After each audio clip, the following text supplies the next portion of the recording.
First of all, my son's done nothing wrong. I trust him. I have faith in him. And it impacts my presidency by making me feel proud of him. Yeah, well, that's not aging very well, is it? Well, neither is Joe. Stop. Joining me now, my buddy Josh, host of the great Josh Hammer Show. Josh, okay, you're the lawyer. I went to community college, so I'll probably leave this mostly in your hands here. This sounds really bad. It looks really bad on paper. I'm looking at all these charges, a bunch of felonies. These aren't even the gun charges, some misdemeanors thrown in. At the same time, we have a special counsel in charge who was trying to get him out of all these charges before. What do I make of any of this, Josh? Well, I think what most people should make of this, Jesse, is that this is further evidence that there has been a concerted effort, which we know from various whistleblowers in the IRS and other levers of the government.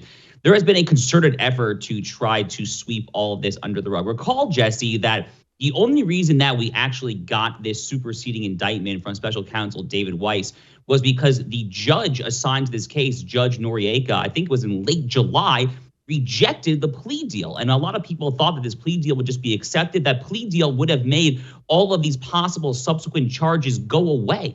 So the fact that here we are, and it's only been a few months, and there are, I think it's 9 additional counts up to like 17, 18 years in prison or so, potentially speaking, that is further evidence of a massive cover-up within the Biden DOJ, David Weiss. I mean, the whole thing stings from top to bottom here. As far as the nature of the charges themselves, these gun charges and these tax charges are very straightforward. The gun charges, I mean, he literally admitted that he was a crack addict at the time he purchased that firearm. Here, as the media has covered to some extent, not nearly as much as they should. But when it comes to these tax charges there, he was literally writing off thousands and thousands of dollars of strip clubs and hookers and all this salacious stuff as purported tax deductions. I mean, what kind of accountant is Hunter Biden using? I wouldn't recommend that guy to my next door neighbor, but it's really bad stuff, Jesse. The $1 million question, this is, where folks like you and me who do this for a living have to be closely engaged.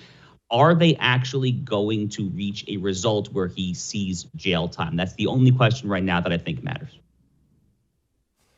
And what's your answer to that question, Josh? I'm the most cynical human being on the planet. And obviously, as you just pointed out, they tried to scam him out of these things with that kind of blanket immunity deal they were kind of trying to cut for him before. But that deal obviously blew up, as you just pointed out. So now, aren't they kind of in a bind where they have to do something to him? Even if they don't send him to the clink for 18 years, they kind of have to do something now, right?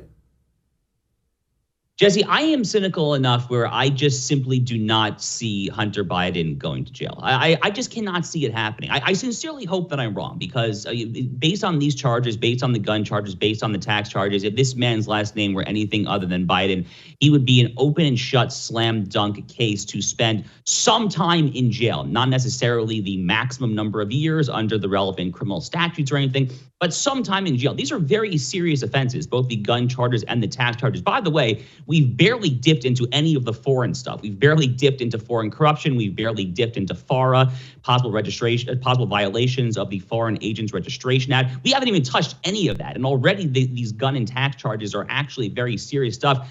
But I just don't see it happening, Jesse. I think the most likely outcome is that he takes some sort of plea deal that they get the same judge or a different judge to rubber stamp. But here's the possibility that I'm holding out for. Obviously, Democrats are souring very hard on Joe Biden. They see Joe Biden down in the polls right now to Donald Trump and the other Republican candidates. What if Joe Biden actually does, sometime after the DNC convention next summer, decide to give his son a full pardon and then step out of the way because he wouldn't be able to kind of bear the stink of that corruption and venality favoring his son, the nepotism of it at the ballot box? What if that is his off-ramp and the Democrats can go and nominate Gavin Newsom, Kamala Harris? So that's a possibility, I think, as well. Josh, there's another possibility I haven't heard many people talk about, and I'm curious, if you think this is the dumbest thing you've ever heard, please tell me. We're friends. That'll be just fine.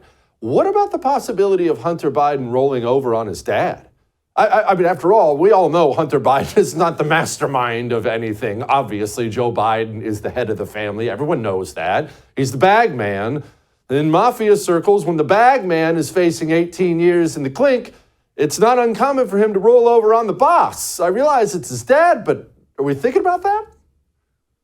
I don't think that's crazy at all. I mean, this is clearly a dysfunctional family. I mean, to put it mildly, this is not exactly kind of this is not an all-American family with the mom, the dad, the son, the daughter, the dog, the cat, the white picket fence. The Biden family obviously is not that. And, I don't want to be overly harsh here. They obviously have had some personal tragedies. Beau Biden, Joe Biden's wife, dying many decades ago. So they obviously have had to overcome some tragedies. So I don't want to be too harsh when it comes to that, but they have issues. And Jesse, I think personally, Joe Biden is probably harboring immense personal guilt over the way that his son Hunter Biden turned out. I mean, wouldn't you? Your sons are great, obviously, but wouldn't you harbor guilt if your son turned out this way? I know that I would. I would be shamed for the rest of my life right now. So I can't imagine, despite what Joe Biden tells the cameras and these text messages that have been leaked over the years, they definitely don't have a particularly close relationship. How could they? Look at how the guys turned out. So I think it's totally fair game to speculate as you're speculating. Okay, let's move to the GOP, the low T GOP. This impeachment stuff on Joe Biden, it obviously should happen. It's very obviously not going to happen. Do you disagree with any of that? Can't we just fast forward right to the part where the GOP fails to impeach him and we just move on to something else? Well, Jesse, this was so obviously never going to work from the get-go, and that should have been obvious to anyone who has covered Capitol Hill, who has covered Republican politics in particular for any number of years now, that I'm just not entirely sure why Congressman Comer went down this path to begin with. And that is not to say anything about how horrible the Biden family is. I mean, every new detail that we see looks really, really bad. The corruption appears to be systemic, it appears to be deep, and it appears to stink like high heaven.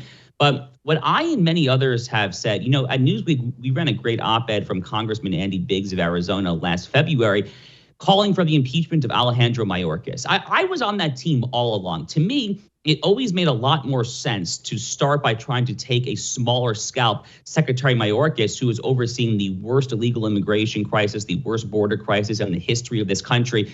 And that kind of ties into my broader proposal to Mike Johnson and House Republicans, which is make immigration the issue, not like one of multiple issues. Make that the issue that you are prioritizing in every committee, in every investigation, in every jurisdiction in this presidential election year. It is an issue that Republicans have a lot of appeal to swing state voters. Mayorkas is horrific at his job. I think they should have started there and not gone for Biden.